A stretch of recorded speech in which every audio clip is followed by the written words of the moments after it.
Since Repair Clinic encourages you to perform this repair safely, a warning icon will appear when you should use caution.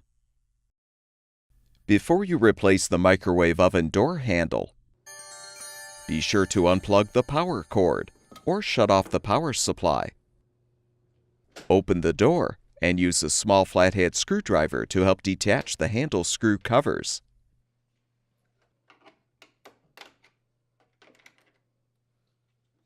Now use a T20 Torx bit to partially unthread the mounting screws, enough to release the old handle.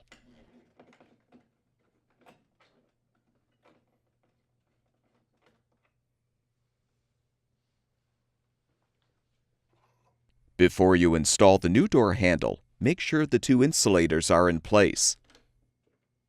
Then align the handle and fully thread the mounting screws.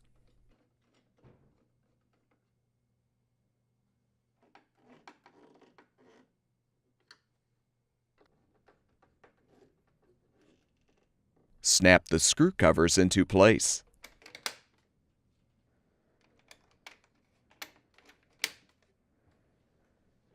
Plug the power cord back in or restore the power supply, and the microwave oven should be ready for use.